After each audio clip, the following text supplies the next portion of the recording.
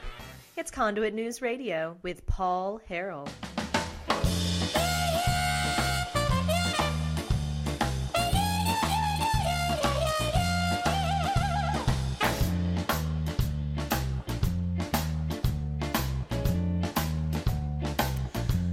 All right, ladies and gentlemen, thank you so much for being with us today. Number 870-275-9799. That's 870-275-9799. Let me see here. What do we want to go to next? Okay, so I'm going to be talking with, when we come back, we got Mr. Julio Rivera on. We're going to talk a little bit about this concept of the violence, the potential violence that seems to be advocated from the left against people who just support conservative ideas or support Donald Trump. And it's coming to, this is kind of something that happened 3 weeks ago. And then, you had Maxine Waters, and then you had Sarah Huckabee Sanders and everything else. I want to get into that a little bit. And then at the bottom of the next hour, we're going to be talking with Jerry Cox. Jerry Cox is the president of the Family Council. I want to talk to him about the state of the Arkansas's medical abortion law, or abortion-inducing drugs law, the state of that, and issue number one. Issue number one, folks, is going to be quite the, if you think the term limits fight's going to be bad, you've not seen anything yet. The people who want to get this bad tort reform law passed, the nursing home interests that want to get this bad tort reform that's going to allow the legislature to set rules of evidence in the courtroom, is going to violate the separation of powers. It's going to do much more than that. It's going to hurt the most vulnerable of our society at the end of their life. But it's kind of driving Republican legislators who supported it or got on board with it. It's kind of driving them nuts that there's pro-life organizations that are now opposing this measure. And anyway, we're going to be talking with Jerry Cox about that. And if you can get a heads up on some of their info if you go over to familycouncil.org. That's familycouncil.org. I've got this tweet here, real quick. Can we show this one? I know we're running out of time here, but John Moritz tweeted out this about 2.5 hours into the ARPX legislative meeting on school shootings, and about a dozen advocates with Moms Demand are here. Moms Demand Action, a radical anti-Second Amendment group. They've been given a chance to speak. They haven't been given a chance to speak, and lawmakers have yet to ask about gun control.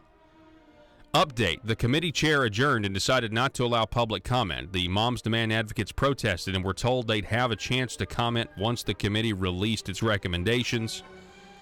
And then we have some people commenting. It was suggested to Trent Gardner that he do the right thing and move to add them to the agenda. As he stomped out, he declared, "They're not my people." Senator Joyce Elliott took exception with that, I believe. And then you see Joyce Elliott commenting. Do we have Joyce Elliott's comment there? Yeah, there it is. Anyway, we'll have more on this, but don't go anywhere. One more hour coming your way next. The news and talk of Northeast Arkansas. This is News Talk 101.3 FM and 1230 AM KBTM, Jonesboro, an EAB radio station. You wear it completely out. And having owned a couple of new car dealerships, well, when you're displaying vehicles for sale, you want a great set of tires on it. So if you've got 50% or 40% worn out tires, you may replace those, and that generates some very nice takeoffs. And, if they have a $50 or $75 value or $100 value, they're probably still going to make it, back out onto the street. But by putting more burdensome regulations and a tracking system that people are expected to follow, I believe a lot of those tires that are only worth, $10 to $50 will no longer get back out on the street. We'll be shredding them. And I oppose the tax, but I also oppose the cradle-to-grave tracking system that came with it. There seems to be an idea with the Arkansas Department of Environmental Quality where they believe that water coming in contact with a rubber tire is somehow an environmental hazard. Did you pick up on that in the last meeting? Well, and they're very good at making their arguments and coming up with the worst case scenarios on how something may be environmentally unsafe. There's a lot of breeding ground in Arkansas, as you know, for mosquitoes, with or without those tires, I think. And unless they're burned or melted or something, I don't know how coming in contact with water is a hazard other than the breeding of mosquitoes. And we hate mosquitoes, especially this time of year, and it's definitely a issue that people would be sympathetic with, and that's what government and politicians are very good at, is pointing out something that people would be very sympathetic towards. But in all reality, I don't think a mosquito has much trouble finding breeding grounds in Arkansas. Is there? I guess my question is, if you're creating, and this is the infancy of like you said, a cradle to grave tire tracking system, is there the possibility in the future that you're going to have a private entity get a contract to manage all of this? I mean, it seems like this is just the beginning, and it is an expansion of government. It's a new role for government. What do you think about that idea?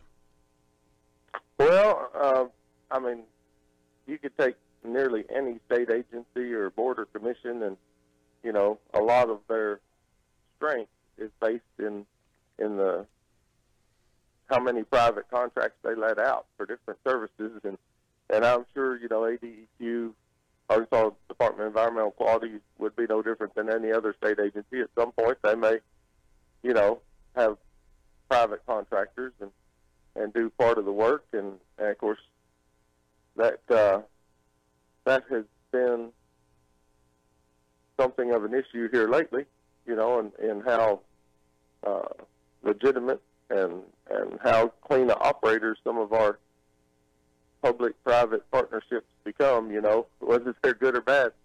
In my district, we had a landfill that had a lot of investors and was there, to serve 4 or 5 counties, and the people managing it evidently did not have a profitable way of conducting business, and it basically went bankrupt. Well, then the state steps in to try to protect the investors in the landfill. And, I'm in business, and I've invested in bad ventures before where, nobody comes in and bails me out if my venture goes sour. And I don't, they're currently imposing a tax on a couple of counties in my district to try to recoup the money and protect the investors in that landfill. And so, we call them private contracts, and we call them, they make it sound like it's a great thing that we're going to privatize some of the government services, but it's definitely a breeding ground for trouble also if it's not properly managed. So I want to kind of talk about how we got to this point. You tell me if I'm wrong or not. I think this is what I picked up from a business owner, Arkansas business owner R.D. Hopper. I had him on a couple of days ago about this issue. Milton Friedman, State Representative Payton, basically said that the maintenance of a free society is a difficult thing to maintain because it requires you to be able to put up with temporary evils, understanding that if the government...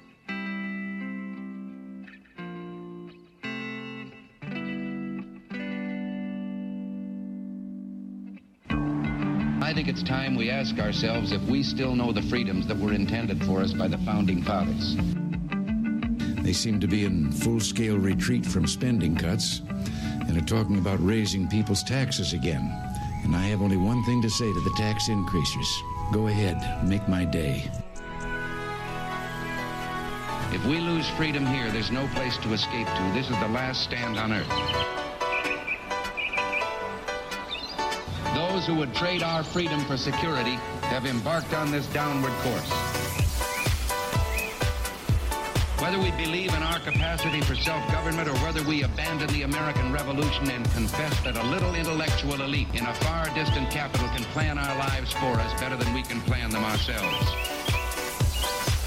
Conduit News Radio with Paul Harrell is on now. All right, so coming up at the bottom of this hour, we're going to be talking with Mr. Jerry Cox, president of the Family Council. Excited to do that. Folks, this is the intersection of conservative ideas and reality, and really appreciate you being with us today. I sat down with a special guest, Mr. Julio Rivera, yesterday, just to talk a little bit about some of these national issues we're hearing about with President Donald Trump. And, of course, he announced his Supreme Court pick of Brett Kavanaugh. When I recorded this with Julio, we did not yet know about this really amazing pick, so we do have a little reference in that. But listen to this. Take a listen to just meet Mr. Julio Rivera. Take a listen. All right, ladies and gentlemen, welcome back to the program. This is Conduit News Radio. Good morning to you. I would like to introduce you to Mr. Julio Rivera. He is calling in right now. He's on the phone. Julio, welcome to the program, sir. Hello, and how are you today, sir? I'm doing good. I've got your website up right now. It's called reactionarytimes.com. I'm going to show that to our audience right now. Why don't you tell us a little bit about the website before we get into some of the news of the day? Well, we cover all the major news stories going on, obviously with a political slant towards conservatism. We're a right-leaning site, and myself as editorial director and our many contributors are all, for the most part, far right-leaning. So a lot of the editorials that we get from people like Cindy Gross and David Weissman and people like that are all, conservative-leaning editorials. Well, yeah, I am looking on the website right now. It definitely seems to be kind of right up my alley. The reason I wanted to have you on, Julio, is because I know you've been following a lot of what, I guess maybe 2 weeks ago you had Maxine Waters. I pretty much think she was, inciting public violence against Trump cabinet members. We have, a poll here from the Washington Examiner about how 59% fear violence, from people who are, maybe Trump haters, against people who are going to support or do support President Trump and the things that he does. What are your thoughts on where we are today? I think that we're in a very dangerous time in our history here in America, and it's unfortunate. I think it's manufactured. I don't think that the sentiments of the average citizen are so polarized in that way against Donald Trump. I think that I think you turn on your television and they're telling you that you're living in Nazi Germany now. It's all this ridiculousness, and it's an orchestrated thing. I mean, you have Democratic leadership in concert with the mainstream media and all their cronies there that are far left-leaning liberals that want to go ahead and sort of manufacture this outrage, pretending that Donald Trump is doing this horrific job and that he's, all these things that he isn't. But, I mean, the truth is they've got to do that, or they feel they have to do that to mask, their own failures as a political party. Because if you look at the traditional demographics that, as far as who generally would be a Democrat, you look at, Latinos, you look at blacks, you look at women, look at the employment numbers. Employment numbers are through the roof. We're almost at full employment. Historic lows in unemployment for blacks and Latinos under Trump. So, economically, everyone is doing well, in the Trump economy. You look at, the comprehensive tax reform, giving a raise, in essence, to about, what's being estimated between 80 and 90% of Americans. So the Democrats at this point, what's their platform? I mean, what are they going to do? Are they going to raise taxes, and they think that's going to resonate with the working class American? So what do they do? They go ahead and they create all these boogeymen. Oh, well, Donald Trump is separating families. He's doing all these horrific things. Well, guess what? All those policies were started under President Clinton and continued up through Barack Obama. if anybody addressed it or has attempted to address it, it's been Trump. And the Trump movement, in a large way, was formed off of the need, Americans wanting to see comprehensive immigration reform.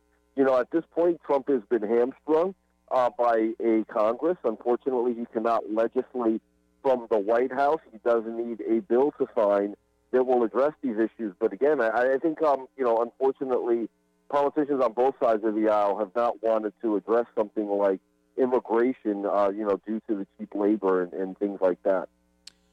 You mentioned manufactured outrage. We were just showing a headline up here on the website. Protesters disrupt immigration agents with encampments across the United States. I think this is only going to get worse, Julio, in terms of the desperations. Like you said, they don't really have a record to run on, and they are alienating, I think, most of flyover country and, people who are conservatives. But when you look at these, for example, sanctuary cities, and you look at how there does seem to be a coming conflict between the federal government and sanctuary cities. I've heard it compared to what Ronald Reagan had to do with the air traffic controllers, when they were going on strike, and they were just essentially it was a moment where, President Reagan had to stare down what was thought to be just this, immovable force. Do you think we're going to see something similar like that with the sanctuary cities that continue to basically ignore our federal immigration laws? Well, I think ultimately, we took a good step. I think with Jeff Sessions filing the federal lawsuit against the state of California. I think that what we need to do ultimately is go ahead and give an ultimatum where it's going to be either you're going to enforce immigration law, or we're either going to, quite frankly, arrest these politicians, people like, the mayor of San Francisco, the mayor of Los Angeles, Jerry Brown. These kind of people need to be held to account to it, or we're just going to we're going to pull your federal funding. I don't see why we haven't already done that. It's crazy. We're living in a country right now where we're kind of being torn apart by, I think, this scourge of illegal immigration, especially in, let's say, a big state like California, where right now, there's a mass exodus. People are just rolling out of California in record numbers. People don't want to live there anymore. It's not safe. The taxes are too high. It's kind of, there was I believe an article that came out that stated that the country with the worst quality of life, the state with the worst quality of life in the country now has become California. Wow. Wasn't this supposed to be like the liberal utopia? Aren't they supposed to, embody that in full? They're supposed to be like the perfect example of what, a left-leaning America is supposed to look like, and people don't even want to live there anymore. So, what I would do if I was President Trump would certainly be to put the pressure and ramp up the pressure on a place like California. I know where I'm from, New Jersey, we just elected Phil Murphy as governor, and he wants to turn New Jersey into a sanctuary state as well. So I would like to see, Trump make an example out of this before it gets out of control in a place like New Jersey where I live. Mm-hmm. Yeah, and of course, this whole concept of what else the left might do, in the coming weeks or the months of the summer, it does seem like we have, in some cases, I saw this Daily Caller montage video where, you have all these people in the media calling for people to get out in the streets. And I'm wondering, with the Supreme Court pick that President Trump is going to make, what else will be used? It seems like any little thing that Donald Trump does, and I know it's a consequential thing that he's about to do when it comes to the Supreme Court pick, but you just got to expect the media is going to try to capitalize on this to try to mobilize. And then, of course, you do have, like we said earlier, the Maxine Waters of the world, who are basically, encouraging people to surround people that they have political disagreements with, and where you can't be served in restaurants or you can't even get gas. It's very frightening to hear that kind of rhetoric, and considering the fact that you had Steve Scalise get shot at a softball game. And yet it seems like the media just kind of ignores the the rhetoric, the level that the rhetoric has got to, and the real-world consequences that can produce. Yeah, I mean, at this point, I think that it's very wildly irresponsible, that the media goes ahead and continues to perpetuate this, because it's all fake, At the end of the day, the country's doing well. I think the country's, getting the promises that were, delivered on the campaign trail by Donald Trump. He's actually following through on them, with the economy getting better. And then, that's the last little stand that they have is to kind of create this manufactured division within the country. And it is wildly dangerous. Listen, Maxine Waters should be censured by Congress. I mean, these are her colleagues last year at a congressional baseball practice, before they have the, I guess the Republicans versus the Democrats have that yearly baseball game. Before, they had it, and then, obviously we know that a whacked out leftist, a Bernie Sanders supporter, goes out there and shoots it up and, almost takes the life of, Steve Scalise.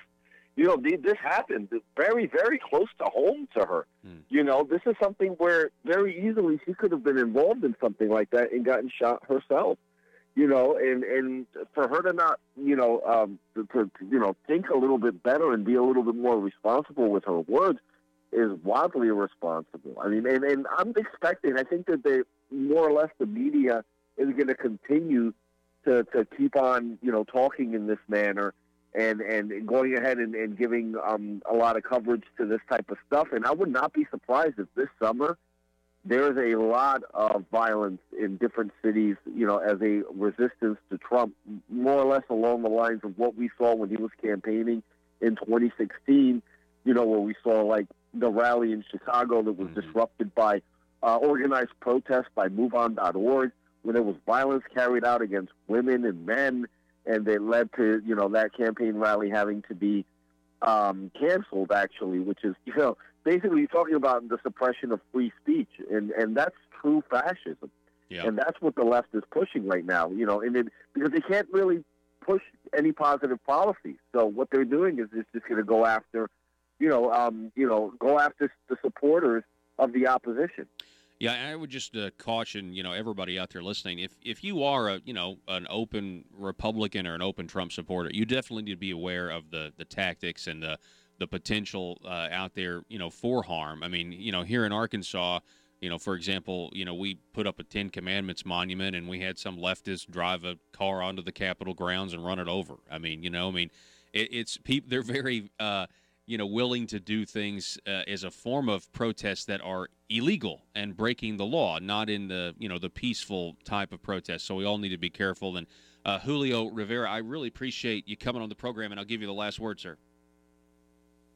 Okay, well, I mean, in 2018, this is going to be a continuation, I feel, of something that was started in response to Barack Obama in 2008 when we saw the Tea Party uprising. We saw the midterm election in 2014 go big Republican. We saw Donald Trump win the presidency. The Democrats are a dead, desperate party, and I think that's the reason why they're taking this dangerous tact against, the average American citizen nowadays. All right, Julio, I appreciate it, from reactionarytimes.com. It's nice to meet you, sir. I appreciate your thoughts this morning. Thank you so much, and God bless. All righty, folks, we got to take a break. We'll be back in just a moment.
you need conservative legislation killed?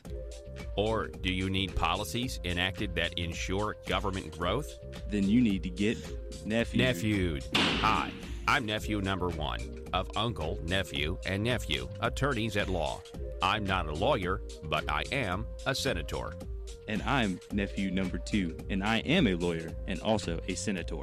Are you the victim of a recent accident in which the voters in your community mistakenly elected a limited government conservative who is now actually implementing the ideas he or she campaigned on? That's right, nephew number 1. Don't be a victim of democratic elections any longer. At Uncle, Nephew, and Nephew, we are committed to killing limited government legislation and promoting bills that increase the size of government by using any tool at our disposal. Because sometimes the truth of the matter is, principles get in the way of pragmatism. Just listen to some of our great testimonials. Ever since I've been using the nephews, all my special interests have been served. As long as you make sure your contract says lobbying services are prohibited, then the legal services of uncle, nephew, and nephew are legal. Trust me, put the nephews on them. It came out of nowhere. I was blindsided last election cycle when my well-funded and paid-for politician lost to some grassroots limited government voters. But then I hired the nephews, and they killed all the conservative policies the voters wanted. I got nephewed. I got nephewed too, and so can you. Uncle, nephew, and nephew will accept compensation via campaign contributions. Put the nephews on them. PHP Parody.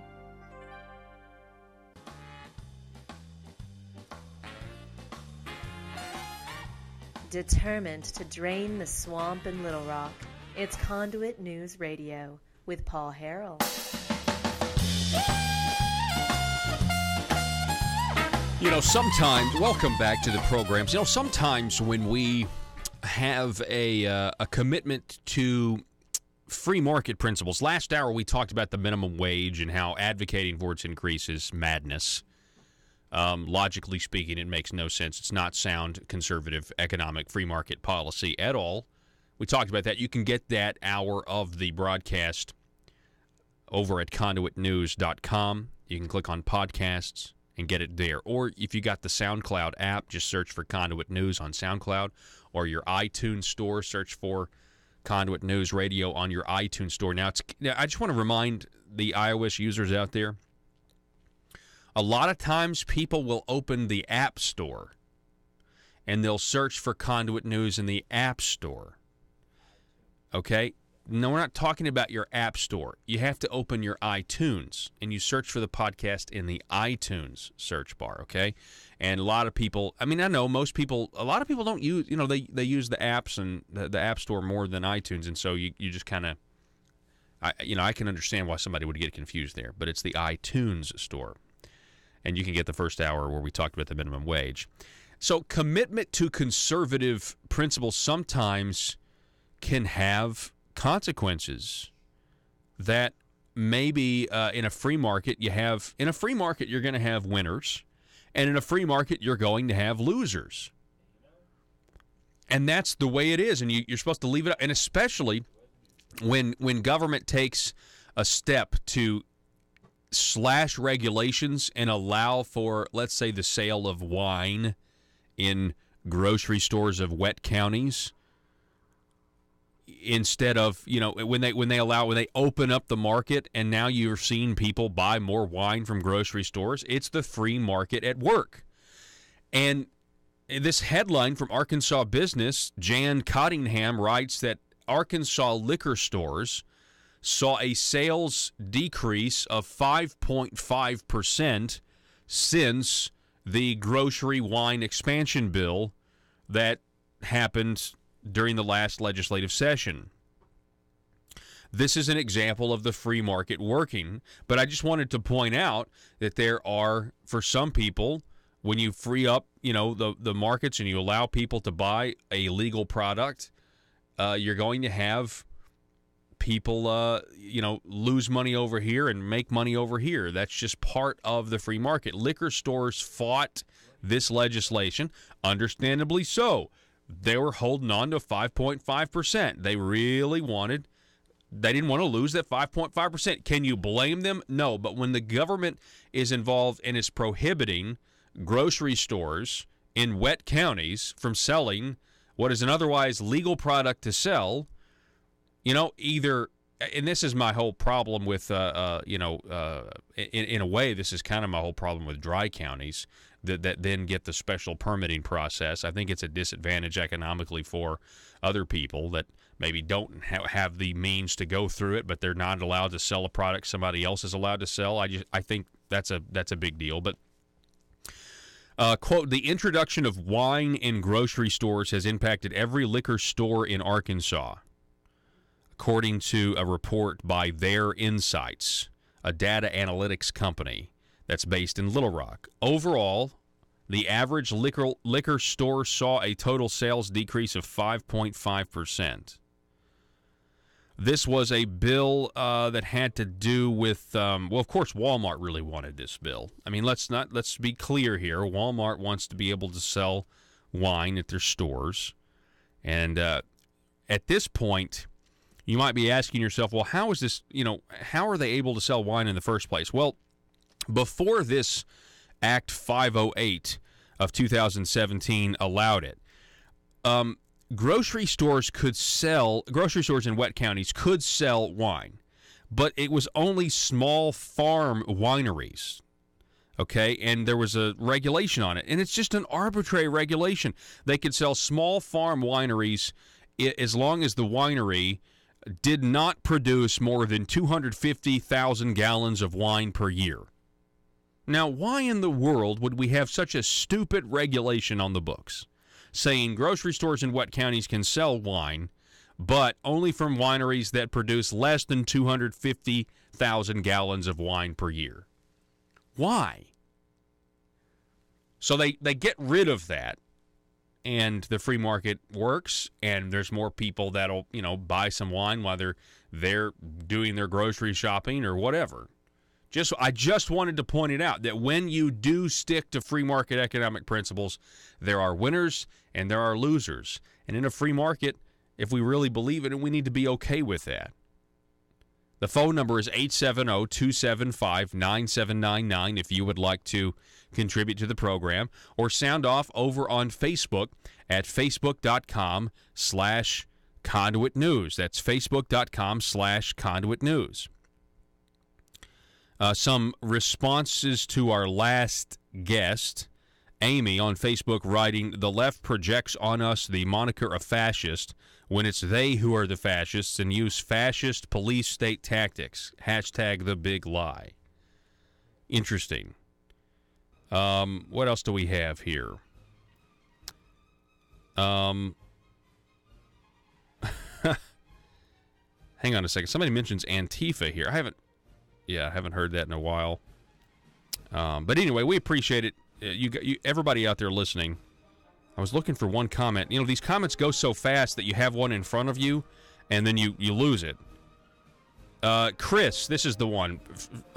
Building on our last hour, our discussion on minimum wage and the governor not supporting the minimum wage increase, but supporting the legislature increasing the minimum wage. Chris says that ASA wants to increase wages through the legislative process so a tax increase can be put on the bill. Always attach a tax to anything that sounds good. Chris, you may be onto something there. If the legislature does it, then they get to be the puppet master, not the people. Back in just a moment. Steps in to try to do something about them. You not only may make the problem worse, but you'll get bad results elsewhere. And so there obviously was a perceived problem that somebody brought to the forefront, and I understand that maybe there was somebody somewhere that dumped a bunch of tires where they shouldn't be, and is that the temporary evil we couldn't tolerate? Well, one of the examples that was used to try to get votes for this bill, which we successfully blocked it on a couple of occasions, and then it finally got through. But one of the examples that was used over and over was a used tire dealer along Interstate 30, somewhere in the Benton area. Had opened up for 4 to 6 months or maybe 8 months, and then went out of business or went bankrupt or something, and left around 300 tires on the ground at the location, and the county had to go in and clean it up. And of course, I'm a country boy out in the farm, and I look at 300 tires, about like 300 bale of hay, and they were talking about how huge of an ordeal this was, and I spoke up, and that's just a good day's work for a couple of strong men. That's not a big deal having 300 tires there. But I look at a situation like that being from the business community, and I see a man that tried to venture and lost his hat and ended up out of business because he couldn't make a profit or whatever with his expenditures, and they look at that and they see a nuisance, and here we're going to take people that are trying to get those serviceable tires back out on the street and remarket them and wear them out, and we're going to put more regulations and more burdens on them. And that's going to make it harder for somebody to keep a storefront open, and there's a lot of lower income Arkansans that depend on these tires. It's not everybody can have the luxury of a nearly new set of tires and maintenance-free driving. I mean, some of them have to buy a cheap tire. And of course, when I had my new car stores, we done a lot of tire sales and putting tires on inventory that was for sale on the used cars, and we would stack any tires that were not good enough for us to want to reuse or resell. We'd stack them out back until we had a truckload to haul off to the recycler. And people came in there at night and over the weekend and helped themselves to some cheap tires, that weren't real good. And whenever I read this bill and this regulation that they were proposing, I was like, okay, as a new car store doing that, we would have to, put a chain link fence around them, block them.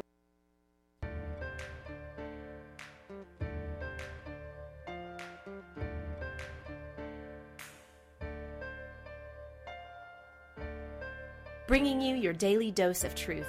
It's Conduit News Radio with Paul Harrell.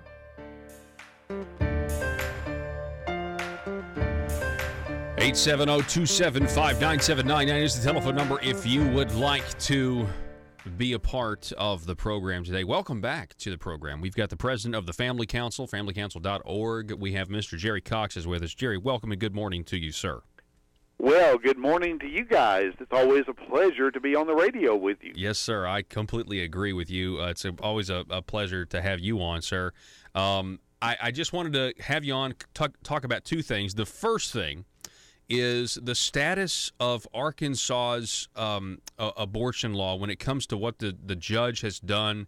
It was a big victory when the Supreme Court did not take up Arkansas's law that requires you have a contracting physician. If you're going to have a medically induced abortion, give us an update on where we are with that.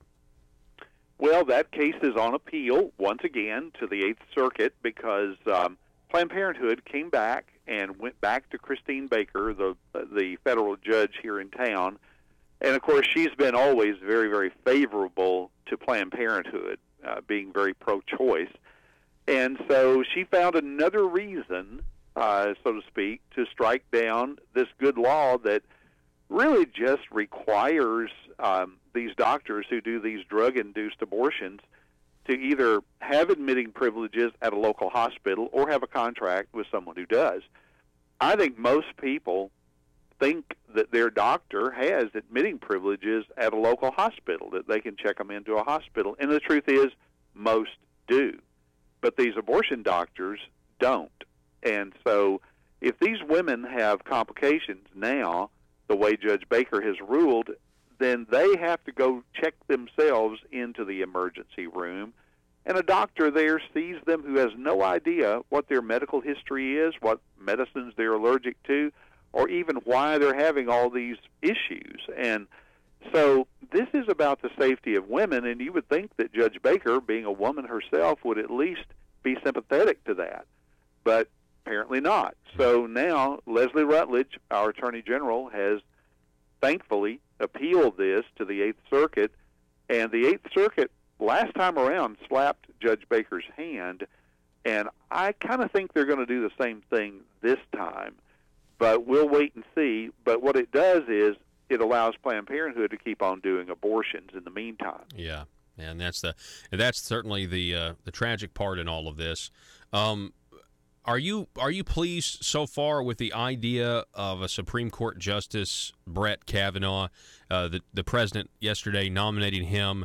If he gets through the confirmation process, I was just saying last hour how optimistic I am at the concept of a pro-life law passing that gets challenged all the way to the Supreme Court, and Roe versus Wade possibly being overturned. What are your thoughts on that? Well, I think the possibility of Roe being overturned is probably better, or about to be better now, maybe than at any time since Roe was passed. And so that doesn't mean that it's a slam dunk.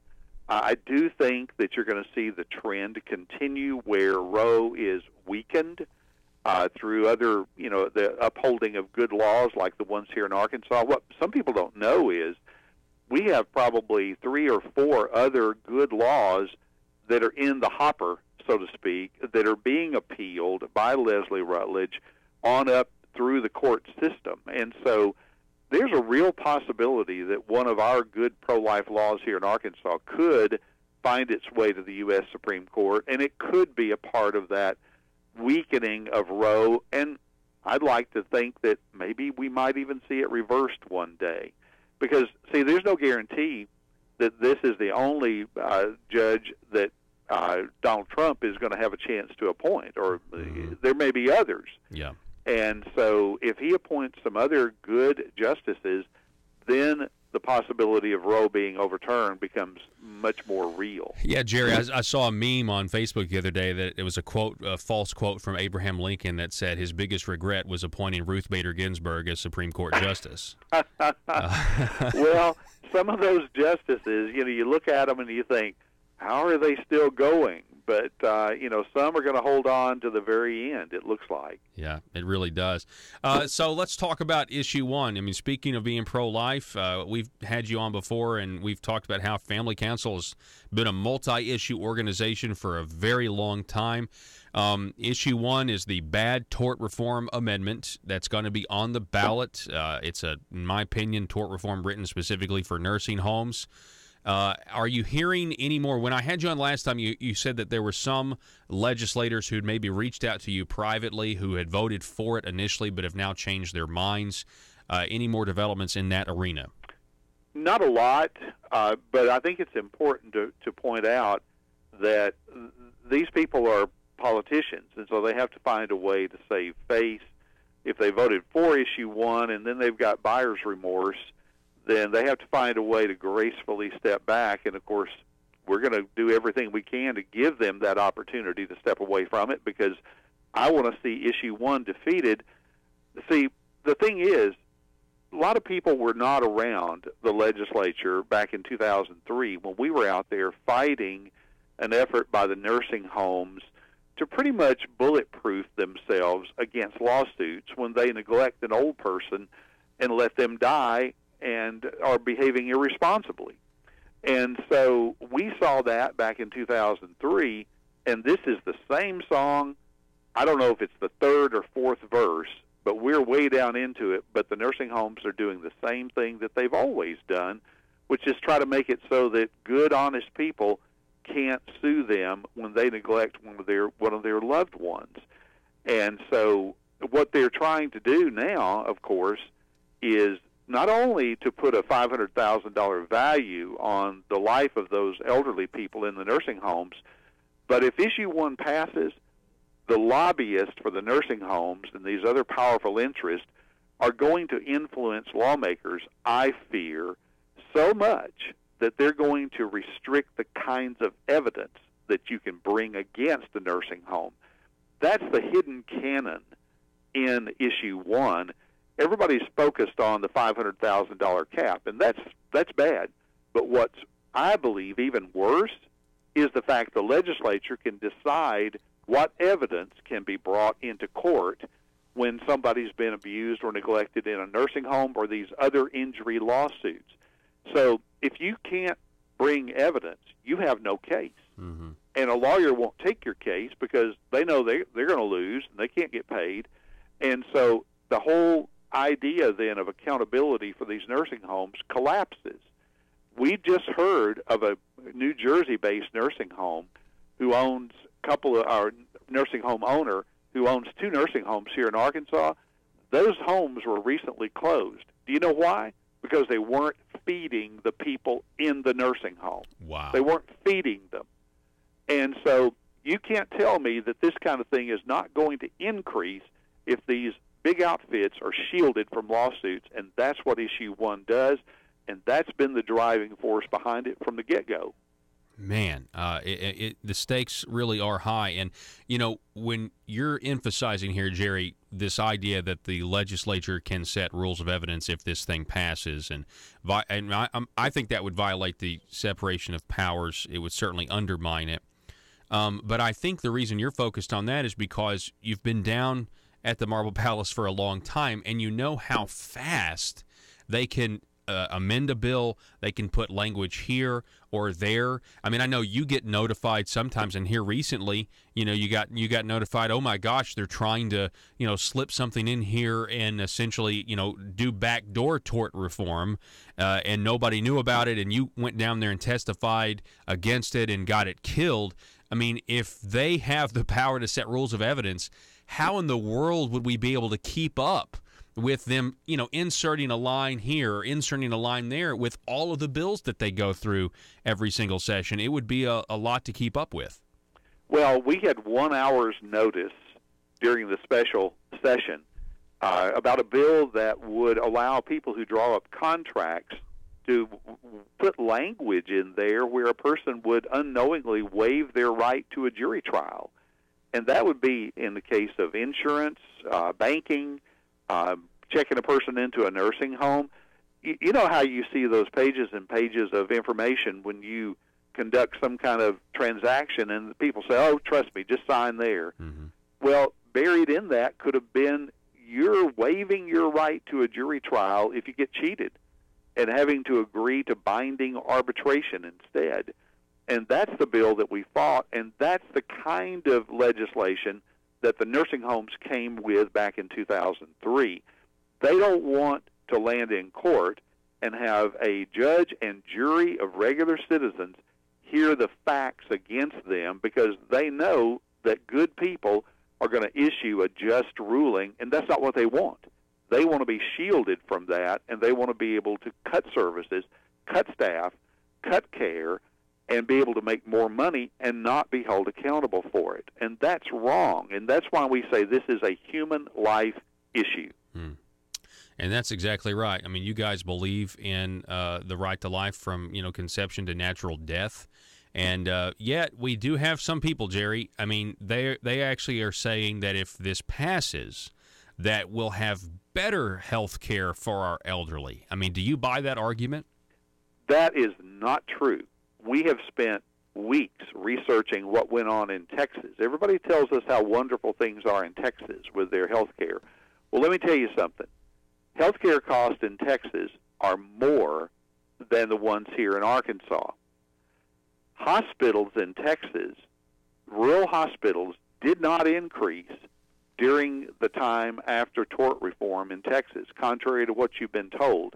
And these inflated numbers about how many doctors tort reform brought to Texas are wrong, because if you look at the population increase of Texas, which went up about 20% during the period that they like to brag about, the number of doctors went up about that same amount. So the net increase in doctors in Texas as a result of tort reform was virtually nil.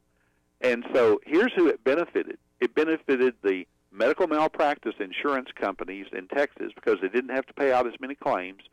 And the doctors, I think, probably saw a decrease in their insurance rates, but we can find no evidence that they passed that savings on to people, their patients. What's more, the Arkansas law, Issue 1, we've learned this, Paul, is way more expansive than the Texas law. It goes a lot farther. The Texas law just focuses primarily on medical malpractice. This law here in Arkansas, Issue 1, covers any kind of injury lawsuits. So if you get wronged by your insurance company, then you're capped in what you can collect as far as non-economic or punitive damages. If you're wronged by some trucking company, if you're hit by an unsafe truck on the highway, then it applies to it. The Texas law focuses more narrowly on medical malpractice, and so do the laws in most of the states around us. They're focused largely on medical malpractice, and the ones who don't, guess what? You can break the cap that they've instituted in cases of death or serious injury and those kinds of things. So I'm pretty convinced that if Issue 1 passes, we will have the most far-reaching, most restrictive law of this kind in the whole region, and maybe one of the most in the whole country. And so what they're doing, Paul, is Issue 1 tricks good people into voting away one of their precious constitutional rights, and that is protected under the Seventh Amendment, the right to a jury trial. They lose some of that right. Wow. Jerry Cox, president of the Family Council, you basically are just demolishing all of their arguments right here live on the radio. I appreciate you coming on so much, and I do believe that we do have to defeat Issue 1 because it is not good for the people of this state. It has got special interest all over it, and I appreciate the work that you're doing, sir. Well, we are so glad to be in this fight, and let me tell you this. The legislature could have offered good tort reform. We were for some other measures out there, but they would have none of it. They said, nope, we're going to do this one, and they just plowed ahead. And so they've left us no choice now but to oppose it. They could have given the people something good to vote on, but they didn't because they were so heavily influenced, I believe, by the special interest groups. Jerry Cox, president of the Family Council. Folks, go to familycouncil.org for more information about what they're doing, what they're up to. Jerry, you have a great day, sir. Okay, you guys have a good day, too. All righty. Hey, folks, tomorrow on the program, I'm going to be interviewing a very special guest. Her name is Chris Ann Hall. I'm going to let you hear what she has to say after we come back from break, though. We're going to go to break. And I wanted to play a little video that she's got on the homepage of her Facebook page just to kind of get this audience ready. We're going to be talking about the Constitution. We're going to be talking about some great stuff tomorrow on the program in that interview at 7:33 with Chris Ann Hall. Don't go anywhere, folks. Back in just a moment. Russellville-based firearms manufacturer Omega are making clones of the most notable German firearms in the world. These delayed rotor-lock firearms have been and are currently used by law enforcement and military worldwide. At Omega, they manufacture their guns right here in Arkansas and produce the best reproduction in the marketplace that comes with a complete 5-year warranty. At Omega, they take firearm manufacturing seriously and offer discounts to active and retired law enforcement. Whether you're using Omega firearms to defend the public, defend your family, or for target practice, Omega has your back. For pricing, go to omega-guns.com. That's omega-guns.com.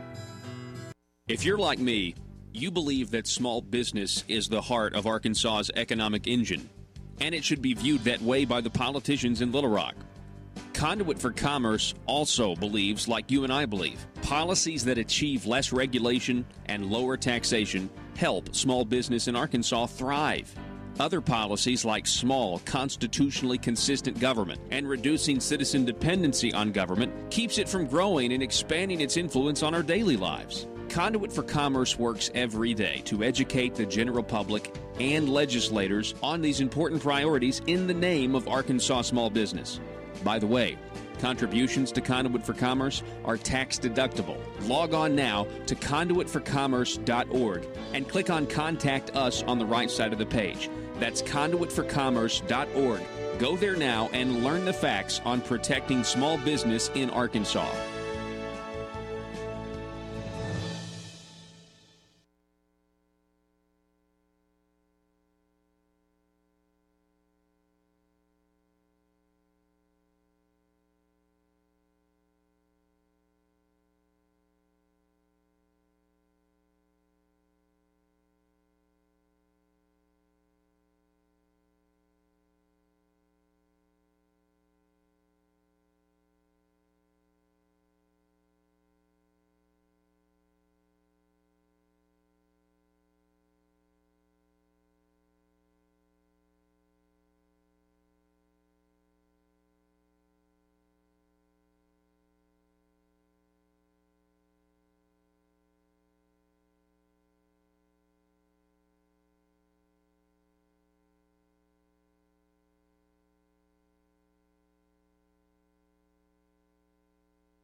Conduit News Radio with Paul Harrell is building a liberty machine.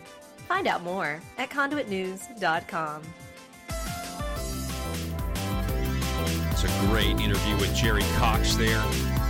You know, they're all talking about Texas, and he just exposes the truth. He says, no, Texas's tort reform was actually narrowly focused to medical malpractice. This is focused to everywhere. You know, they're talking about the increase in doctors. That's not true because Texas population during that time has increased 20%, and that's how much their doctors increased roughly. And they're just blowing up their arguments, their carefully crafted language, trying to get you to ignore that the issue one is all about the nursing home lobby and the special interest that did all of this.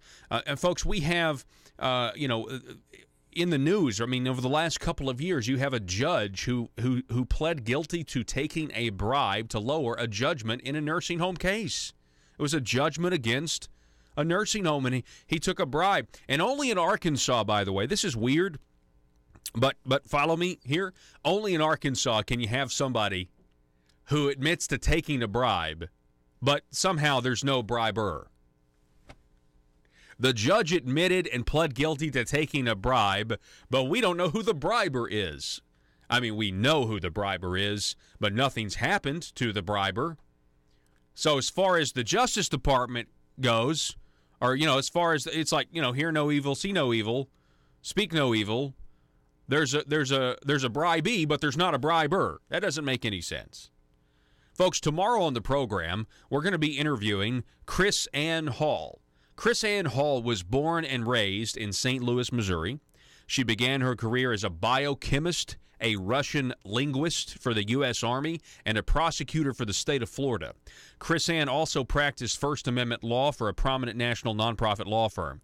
Chris Ann received her undergraduate degree in biochemistry from Blackburn College and her J.D. from the University of Florida, Levin College of Law. Chris Ann, she's now the president of Liberty First University. She travels the country teaching the foundational principles of liberty in our constitutional republic.